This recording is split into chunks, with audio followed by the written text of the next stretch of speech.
welcome back to Rock Talk 101. Well, today I wanted to revisit the Epiphone Slash Signature Series Les Paul that they just released this year. This is in the Appetite Burst.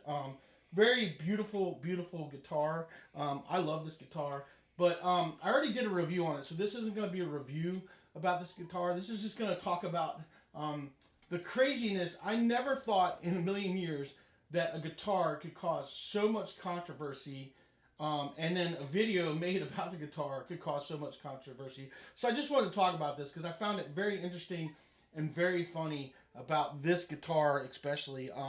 I've reviewed plenty of other guitars in the past and never got the crazy responses or aggressiveness of people that I got over doing a video of this guitar. Now, for me, I love this guitar. I'm a huge Slash fan, and I've really enjoyed having this guitar and playing this guitar.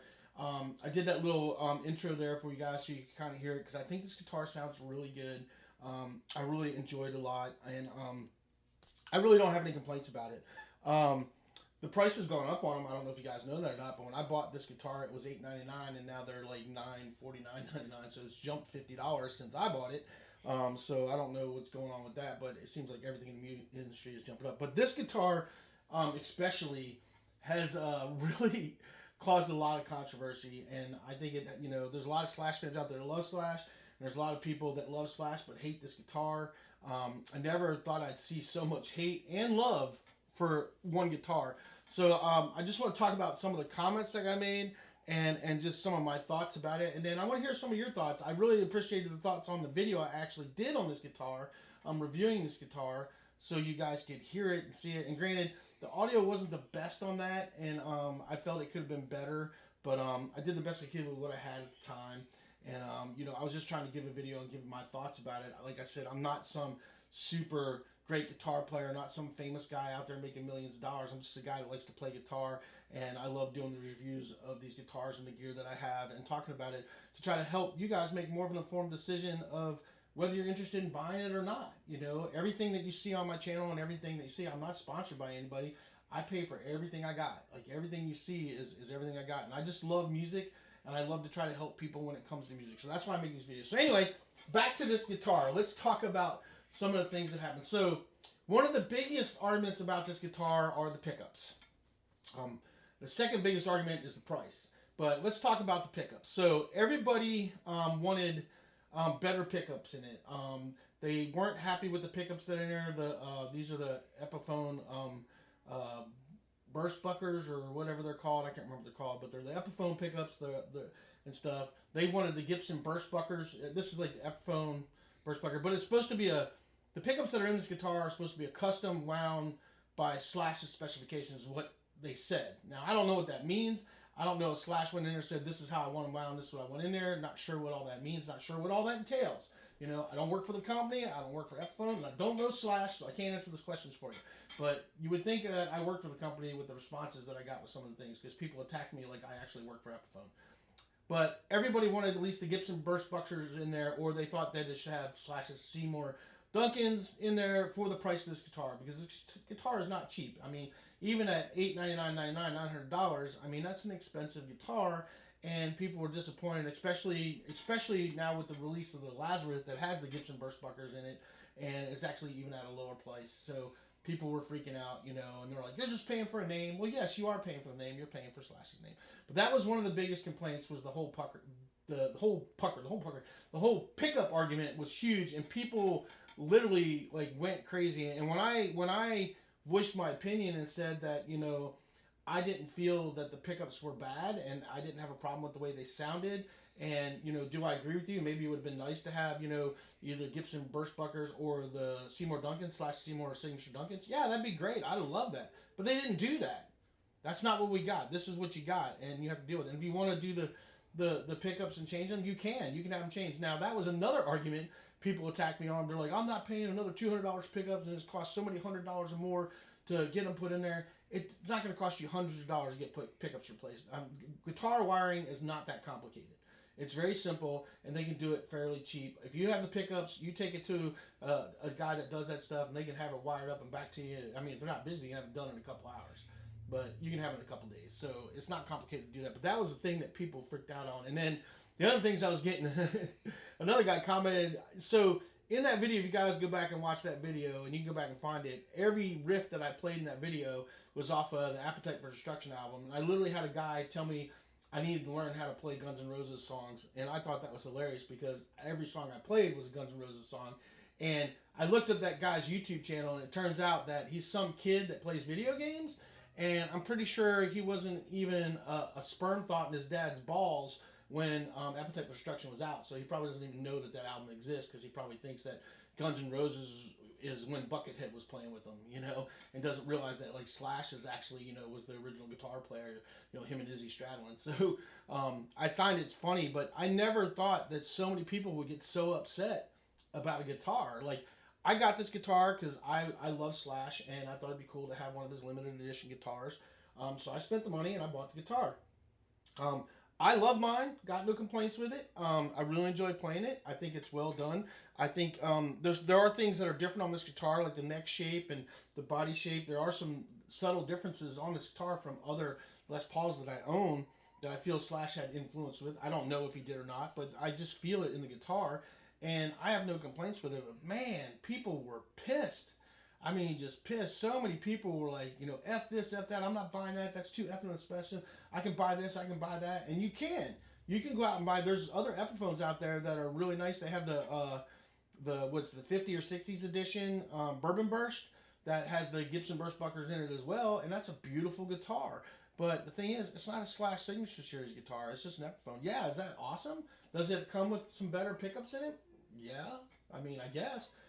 I don't see anything wrong with these pickups. I love these pickups. I have no complaints with it. But it's so funny that so many people were so angry about it. So I don't know what you guys' thoughts are on it. My personal opinion when it comes to guitars and stuff is that you can't really pass judgment on it until you pick it up and play it and handle it. And that was the other thing that happened, is that there was a bunch of people making videos about this guitar that had never seen it or played it or held it in their hands at all, but they were already dissing the guitar. Like, they never played it, never touched it, never had their hands on it, never even saw it physically in person, and yet they were out there putting out videos and putting out content about this guitar and putting out bad content and putting out bad reviews when they never played it. And you can't review a guitar or an amp or a pedal or anything like that unless you've actually physically touched it yourself, because you know, the sound and what sounds good to one person can sound like crap to another. You know, sound is all in each one of us as an individual and what we like as sound. And what I like in my sound and how my guitar rig sounds may be totally different than what you like, and you can hate my sound. So all of us have our own perception of what sounds good and what sounds bad. But you can't go out there and make videos and knock an instrument or knock a piece of equipment when you've never touched it or never played it. Now, you can go watch videos, and you can be like, through those reviews and things you saw, you say, well, I don't think I want to buy that, and that's fine, because I do that. That's how I decide when I'm ordering stuff all the time. I go watch a bunch of reviews like I make, and then if I think that these guys did really good reviews and I like the way it sounds, then I'll go buy it. But one thing I also do is I do raw sound. I don't run my stuff through a DAW and clean it all up to make it sound super pretty and perfect and go do a bunch of editing. I use one condenser mic in my room, and I play straight through my amp and stuff. I don't run it through a thing. I don't go through an EQ on my whole system over here, which I could patch it all through here. I can run through here. I can EQ it. I can mix it, master it, and I can make it sound 10 times better than what it actually sounds in this room. I can do all kinds of crazy stuff, but I don't do it. I try to give you that raw sound that you guys are going to hear like if we were at a live gig playing live. So that's what I try to do when I do my recordings.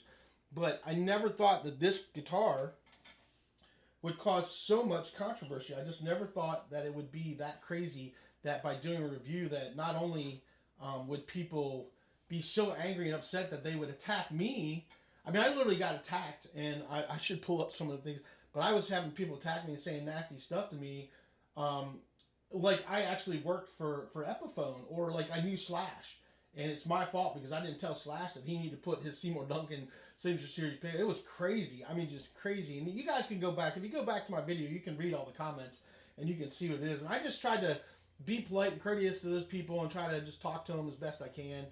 Some of them, ended up being fairly decent. Some of them just kept saying nasty stuff. That's how it is. But the fact that this caused so much controversy just blows my mind because it actually is a really good guitar. Is it expensive? Yes. Is it? It's. I mean, you're talking now. It's $950. That's an expensive guitar. Can you find guitars that are better for that price range? I think you can. As a matter of fact, I own a few that I think are better than this guitar. And one of them is my Schecter Omen Elite that I have. The other one is one of my PRSs. I have a PRS SE245 that I think is an amazing guitar, and I think it is a lot better than this guitar. That's just my personal thoughts, though. But do I think this is a bad guitar? No, I don't. Would I recommend this guitar to somebody? Yes, I would. If I had to choose it, if you told me I had to pick between, if I was recommending a guitar, if I had to recommend, this or the PRS E245, I would probably tell them to get the SE245 first. That's just my personal preference. I mean, as far as the way the guitars play and the way they feel and the way they sound, I like that PRS SE245 better. But I love this guitar. I love having it. It's a beautiful guitar. It's fun to play. I'm a big Les Paul fan as well, so I own 4 of them. And I have no complaints about this guitar. But yeah, this guitar caused a lot of controversy. So I would love for you guys to tell me, like, if you guys have talked about it or had any thoughts or comments about this guitar or seen anything. And it was just crazy. I never thought it could cause so much controversy. It was just nuts. People attacking me, like I worked for the company or something. It was just crazy. And I just found it very interesting. So I just wanted to talk about it a little bit more because I just never thought that would happen. Me doing a review. Like I do reviews, try to put them out there, doing the best I can, and the reviews and stuff I do are just to try to help other people out. So you don't go spend $950 and end up hating what you bought. The point of me doing this stuff is, number one, I love it and I love putting stuff out there and doing the content. But 2 is to hopefully help somebody else make a decision. To add to the videos that are already out there to help people make a good decision on when they're buying products or ordering something online that they can't play. Like, because there's some places you may live, you don't have access to a Guitar Center or a Sam Ash or anything like that, so you have to order stuff online, and you're trying to figure out what's the best bang for the buck, and that's why I try to do these videos. And if you watch my videos, I do a lot of budget-friendly stuff that is for the budget-minded guitar player. I do have high-end stuff as well, but I do have that budget-friendly stuff because I'm on a budget. I'm all about the budget-friendly stuff. So, anyway, I'd love to hear what you guys' thoughts are about that, and what are your thoughts about, watching a review and people making hateful, negative comments to the guy that made the review when it's just their opinion. I mean, do you think that's okay? Everybody's entitled to their opinion, and you're allowed to, voice what you say, but I don't think you should do it in a nasty way. You may not like the content, you may not like how they did the video, or you may not like it, but being nasty and saying things like, go learn how to play or do this. I mean, there's people that were like, one guy said, you got a lot of gear, but you suck.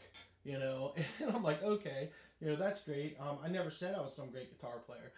Another guy was like, you need to learn how to play in time. And I think that's funny because I do play in a band and I know how to play in time.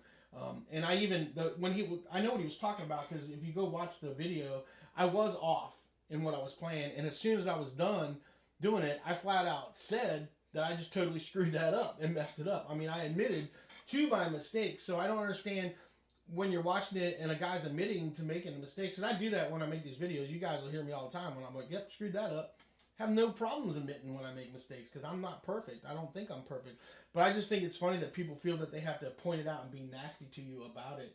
And what are you guys' thoughts on that? Like, I watch reviews, and even if I don't agree with the review, if I'm going to make a comment, I make a constructive comment, not a nasty comment, because I'm one of those guys that, if you don't have something, constructive or positive to say, really no reason to say it, but there's trolls out there and stuff, and not that it bothers me, because I find humor in it. I think it's very funny when people do that. It's like they're just trolling your channels and they want to say nasty stuff, and I really do kind of get a kick out of it when people do say stupid stuff to me, because I just think it's funny. But anyway, just want to hear what your thoughts. See if you guys have heard anything else about this guitar specifically, because I never thought I'd see so many mixed thoughts about a guitar. And the music community in general, since I started doing this, I've learned a lot of interesting things about people and what they think is good and what they think is bad. And some guys that are literally such gear snobs that they're not willing to, if it doesn't cost $2,000, they're not willing to touch it. You know, and there's the Gibson gear snobs that think Gibson is everything, and you got these guys that are Marshall is everything and stuff, and they're not willing to open their mind up to trying other things. And I find that really interesting. I mean, I have my preferences of things that I like to play and amps I like to use 100%, but I'm not going to dog other things out. I may not like it. It may not be for my sound, but you know, for you, it could be amazing. You know, so anyway, what are your thoughts? Tell me, guys, what you think. And yeah, tell me what you think about the whole Slasher. You know, if you guys still have more opinions on this guitar or not. I really can't say enough about this guitar. I don't think it sounds bad. I'm gonna turn on this distortion and hit you a couple riffs for you and see what you think.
Something like that. Anyway, food thoughts. You guys tell me what you think. Just felt like making this video, having some fun, and we'll see you guys on the next one. You guys have a good one.